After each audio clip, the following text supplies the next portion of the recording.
Welcome back everybody, Broadbent here. Today we're taking a look at the 0.70 update for the forest. I will warn you, this is quite a meaty one, so grab a cup of tea and sit back.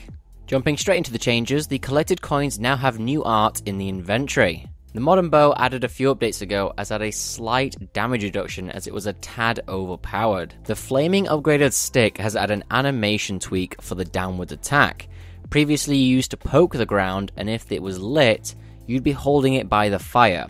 Not so great for your skin's health if you ask me. Placing tree-based structures is now a lot easier as they now use the same raycast system as anchors, which is going to accurately pick whatever tree is currently targeted. When holding a burnable item, you will now see a tutorial for lighting it, just in case you've only just bought the game and you've got the memory of a fish. The zipline rope will now render its full length, making it so much easier to see the other end. Now we've all had that moment gathering sticks when you accidentally pick up a small rock, and then it happens again, and again. Well, luckily that won't be happening anymore as they now require you to hold the collect button for half a second. Quite juicy. In addition to this, small rocks will also spawn less often in the world. Eating dried meat will now reduce your hydration by 5% in normal mode and 20% in hard survival mode. If you want to tackle this properly, make sure you eat first and then drink some water after. So all of the water-based cave entrances now have a enter and exit system,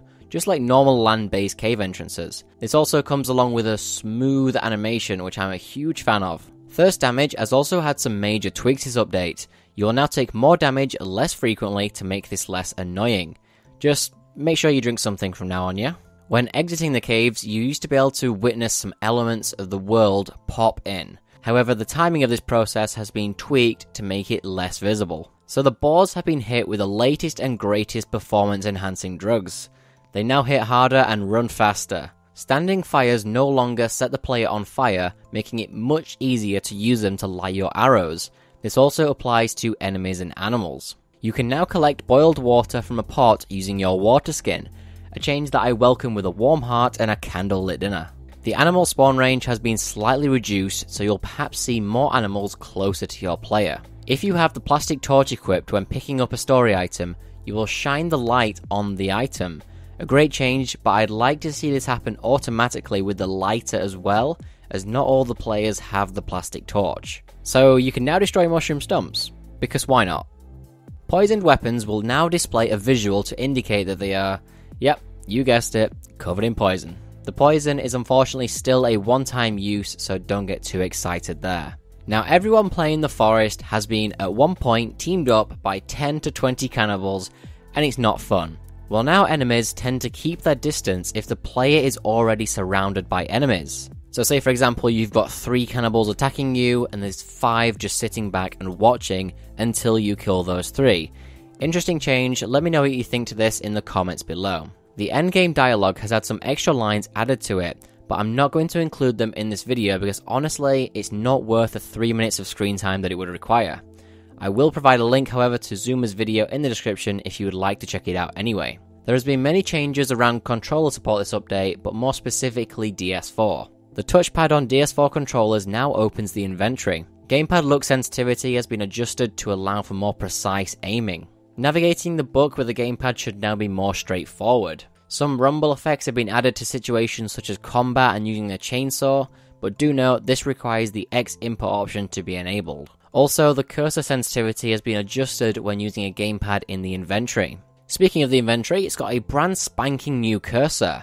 Now there's been a lot of mixed opinions on this cursor, but from what I can see, it's mainly intended for controller use. I'd like to see the circle being removed when the player is using a keyboard and mouse, but let me know what you think in the comments below. The item tooltip in the inventory has been made a tad larger to make things a little easier to read. If you've got a metric buttload of items on the crafting mat, it can often be a pain to clear it. Well, now you can press the drop button to quickly clear the crafting mat. Saucy stuff. Opening your inventory in Hard Survival used to not pause your game, but now it will. Also in Hard Survival, the food fullness amount, meat spoil time and dehydration rates have all been reverted back to the values of normal mode. Berries now give half the amount of hydration and the turtle and bird spawns have been decreased. You give some, you lose some, eh? Performance. There has been many tweaks to this update regarding performance. Dead enemies are no longer saved in traps on loading. The main camera is now disabled when you open the inventory. You should see a huge FPS increase in the inventory now. The LOD calculations have been moved to a secondary thread, lowering the CPU cost. They've improved the CPU performance when loading into caves, reducing the amount of stutters. I'm super happy about this. And they've also optimized collision physics on animals and many, many more. I got super excited when I found out how many bug fixes were in this update. But don't worry, I'm not going to bore you with all of them, just the really important ones. Lizards will now no longer randomly become invulnerable to damage. The large log on the deadfall trap now has collision.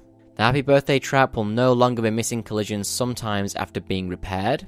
Cowman exploded gibs will now despawn, and you can finally light fire arrows using the modern bow via the standing fires. And that just about rounds up the major changes for the 0.70 update for the forest. If you want to check out the full changelog, you can do so by clicking the link in the description. As always, thank you very much for watching, everyone, and if you enjoyed this video, make sure to press the like button.